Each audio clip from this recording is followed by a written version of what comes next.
And he knew as the captain, the only honourable way to deal with that situation is to go down with the ship. Not even jumping off it. That's a coward's way out. You can't jump off it.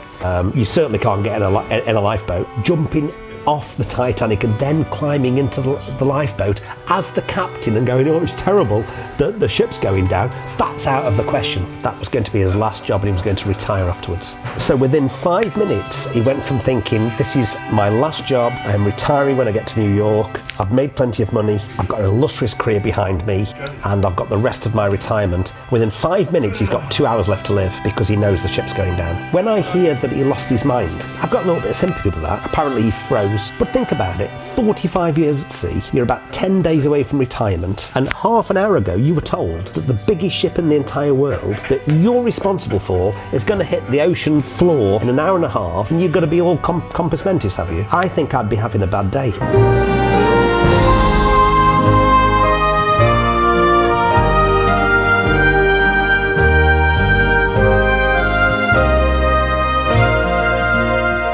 So we've got a few famous people in Stoke-on-Trent. Maybe one of our most famous residents, or you may say infamous, is Captain Edward J. Smith, who was born in Hanley, Stoke-on-Trent. And here's the thing, until 1910 Stoke-on-Trent didn't exist. The 6 towns of Stoke-on-Trent came together in 1910 to produce Stoke-on-Trent. Hanley was just Hanley. But an event happened on the 27th of January, or a story started on the 27th of January 1850, that ended on the sea bed of the Western Ocean, also known as the Atlantic, because Captain Edward J. Smith was born in Wells Street in Hanley. You'll see a lot of literature and websites and books that say he was born at 51 Wells Street in Hanley. Indeed, if you go to 51 Wells Street, Hanley, there's a plaque on the wall commemorating the fact that he was born there, and it says, "Be British." The only problem is, he probably wasn't born there. It's highly likely that his actual birthplace has now been demolished. Some historian years ago went to the 1851 census and saw the number 51 by the entry for the Smiths on Wells Street and assumed that that was the number of the house he lived at. The only problem is, that was just a placeholder for the number of houses that the enumerator had completed that day. In the 1861 census, it showed a different number. In the 1871 census, it showed a different number. The street had been renumbered several times. But they could always tell, based on the names of the neighbours, that it was the same house, but the number did change. Everybody thinks, or local historians think, it was actually 17 Wells Street that doesn't exist anymore. I've seen reports that 51 Wells Street wasn't even built until 1880 or 1890, and he was born in 1850. It's a misinterpretation of the census of 1851 that has led early historians to believe that it was 51 Wells Street. What we do know is he was born on Wells Street on the 27th of January 1850. What we also know is he left school at the age of 13 and he got a job in Etruria at Etruria Forge. But here's an interesting fact. His mother had a child from a previous relationship, which was very unusual in those days. Joseph was a lot older than Edward. Joseph was a captain on steamliners, and this is what inspired the young Edward. Because Stoke-on-Trent's landlocked, it's nowhere near the sea. So what on earth made him up sticks from Stoke-on-Trent at the age of 17 and go to Liverpool and get a job on steamers? And the answer is, he was inspired by his older half-brother Joseph, who was already a captain on the steamers. So that was the start. His father assumed that he was going to be a potter like him, because that was the industry in Stoke-on-Trent, a potter. But he got absolutely zero interest in that. He got zero interest in being a potter and zero interest in staying in Stoke-on-Trent. So he went to Liverpool. He went to Liverpool in 1867 and started work on steamers. By 1880, he joined the White Star Line. I think Stoke-on-Trent is a little bit ashamed of its association with him. There's no statues of Edward J. Smith. There's no streets named after Edward J. Smith. There's no buildings. Kids that go to school, and I was one of them, never get taught about Edward J. Smith. Maybe it's because he's infamous rather than famous, but he was the guy in charge when 1,503 people lost their life. So is that something they want to celebrate? There is actually a rather splendid statue of Edward J. Smith, but it's nowhere near Hanley. It's in Lichfield, a place with no recorded connection to Smith, and a place that it's highly likely he never even visited. So why is it in Lichfield? A tablet nearby offers a less than plausible explanation. The person who wrote it didn't seem entirely sure. Lichfield was considered a more accessible place for the statue? Yeah, because Hanley's so hard to get to, isn't it? The location may also have been chosen because Lichfield was the cathedral city of the diocese that covered Hanley. The plaque which adorns the statue is lovely, but it makes no reference to the Titanic. You can also see that it says "Be British" on that plaque. There's actually no evidence that he ever said "Be British." If he was going to say "Be British," he would have said it to the crew. He wouldn't have said it to the passengers. Most of them were Canadians and Americans. He would have said it to the crew. All of the crew that survived, none of them testified that he said "Be British." The thinking is that that was just made up by the press. So why is it really in Lichfield? It could be that it's a more accessible place, or it could be that Stoke-on-Trent just didn't want him.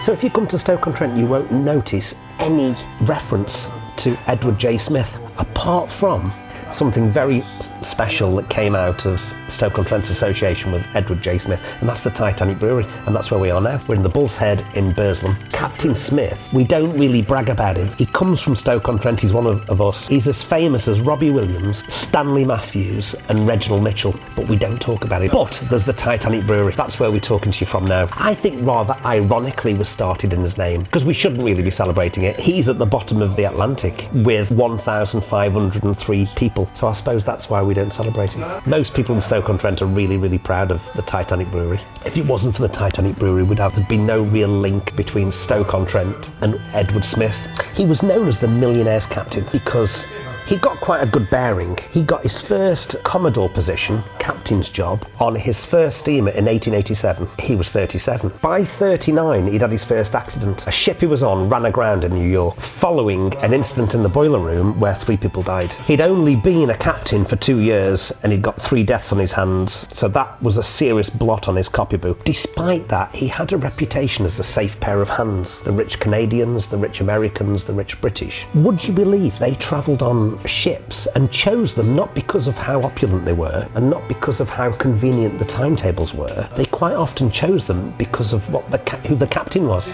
People had their favourite captain, and the rich set liked Edward J. Smith. He'd got away with the rich people. He was called the millionaire's captain. So between 1887 and 1912, actually, there's quite a few occasions where his incompetence showed through. But that was glossed over by the White Star Line because they knew by putting him on a ship, they'd sell the first class tickets. Whenever he went onto a new ship, the high class trade followed him. Even though he'd had slip-ups, he'd had blemishes in his copybook, they gave him bigger and bigger ships. In 1911, he captained the Olympic, which was a sister ship to the Titanic, because by then the White Star Line had made a decision that every maiden voyage of every new ship would be captained by Edward J. Smith, because they knew they'd fill it. It was seen as a safe pair of hands. He did have a few slip-ups, but generally speaking, ships went from port to port, kind of without incident. But also the rich passengers liked him. He had a way with people. He was a charmer. Money talks, and the rich carriage trade, the rich trade, would ask, who's the captain of this ship? Or where's Captain Smith? So they would choose to go on that ship because they trusted him. They probably didn't know about the slip-ups. There was no 24-hour news coverage in those days. People weren't scouring newspapers. On the Olympic's maiden voyage with Captain Smith, there was a small collision with the tugboat in New York. It wasn't serious, but it was embarrassing. On another occasion, there was a collision in the Solent with HMS Hawke, likely caused by the huge wash of the Olympic. An inquiry found the Olympic to be at fault for this collision. The accident cost the White Star Line dearly in both money and reputation, and it held up the construction of the Titanic. Captain Smith wasn't sanctioned at the inquiry, but he was criticised. But still, in 1912, when they launched the Titanic, he was still chosen to be the captain, despite the fact he'd had this huge slip up with the Olympic. And a lot of that was down to the fact that the rich first-class trade liked him. He was the millionaire's captain. He was the guy that was going to schmooze them at the captain's table. We don't know for sure, but we think that that was going to be his last trip. That was going to be his last job, and he was going to retire afterwards. So within 5 minutes, he went from thinking, this is my last job, I'm retiring when I get to New York, I've made plenty of money, I've got an illustrious career behind me, and I've got the rest of my retirement. Within 5 minutes, he's got 2 hours left to live because he knows the ship's going going down. So no wonder his mind went a little bit crazy. But did his mind go crazy? I'm not sure it did, because if you read a lot of the notes that came out of the inquest, actually he was very busy. Lots of eyewitnesses talk about him walking around with a megaphone, but he could be criticised because he never reduced the speed of the ship. The reason the Olympic class was created was to compete with Cunard, who were running the Greyhounds of the Atlantic, because they were really fast, and the White Star Line ships couldn't keep up with these Greyhounds. So the Olympic class was the answer to that. They're going to be opulent, the last word in luxury, but they're also going to get you there a lot quicker. So whilst Charles Lightoller and the White Star Line, they weren't trying to break records or get there by a specific time, there's not very many people that believe that. Charles Lightoller was the second officer on the ship and the most senior crew member to have survived. He jumped overboard at the last moment and was ultimately rescued, an option not available to the captain who heroically went down with his ship. But he's a perfect example of how we've been left with mixed views on Captain Smith. He defends Smith from the central accusation that he was speeding through the ice field in order to break the transatlantic record for a passenger steamship. And given the normal life of a ship, I'm pretty sure she would have proved the fastest. But let me say right here and now, neither that night nor that voyage were we out for any record. A stern defence from Lightoller. But that's not how Frank Prentice, an 18-year-old storesman on the ship, saw it. Who do you blame for this catastrophe? I blame the bridge. I think a lot of the blame was on Bruce Ismay, the chairman. He was a chairman of the shipping line, and I'm very much afraid he influenced Captain Smith so much that we went straight for the ice. There was no question about it. We were absolutely thrown away. That ship was thrown away. Why, though? Why? For the sake of speed. We shouldn't have been anywhere near there, because we had warnings that there was ice, and there was ice all over the place. We had it from ships and shore, and we went straight ahead as if there was nothing there in our way. Many people talked of great leadership and heroic deeds from Smith, and how he organised the men and the lifeboats. Lightoller saw it differently though. He said that the merchant seamen just got on with it and didn't even need any leadership. I got hold of the boatswain's mate and sort of showed him with my hands that I wanted him to start the men stripping off the boat covers. Now, in the merchant service, men are taught to think and, if necessary, act for themselves. They don't wait for pipes or bugles, and I can tell you, the 700-odd survivors that night can thank God they don't. Every man jack just went about his job well as if it were an everyday occurrence. If he saw heroic deeds from Smith, he kept quiet about it. In this radio broadcast, he only mentioned Smith once. It's Lightoller that sounds like the proactive one, while Smith just nods his approval for the release of the lifeboats. Just a little while before they were ready to swing out, I happened to meet the captain, and I asked him, by cupping my hands over his ear and yelling at the top of my voice, "Shall I get the women and children away, sir?" He just nodded. So I started to fill the first boat. Lightoller's account did not give the impression that Smith was leading from the front on that ship, but he was balanced in his account, and that's what we're left with, conflicting reports. He's somewhere between a hero and a villain. That there was a key ice warning that didn't get through at the end because the wireless operator didn't pass it on. But there had been many ice warnings prior to that, but he didn't slow down the ship. Lots of captains would have done exactly what he did, and at the inquest, they didn't actually blame Captain Smith because they said a lot of captains would have done exactly the same. He was largely exonerated, to be fair, at the inquest, but there's conflicted accounts as to how he responded to the ice warnings and how he kept the speed high, how he navigated around the ice field. So was Captain Smith an incompetent fool that only gained promotion because he seemed to do well with the first class passengers? Or was he a skilled captain and he won promotion and stayed in his job because he was competent? I'm not sure. I think I'm a bit 50-50 on it. I have a sense that it's a little bit of both. He was at sea for 45 years, 25 years with the White Star Line. You've got to be reasonably competent, and for people to view you as a safe pair of hands, you've got to be reasonably competent to do that. There's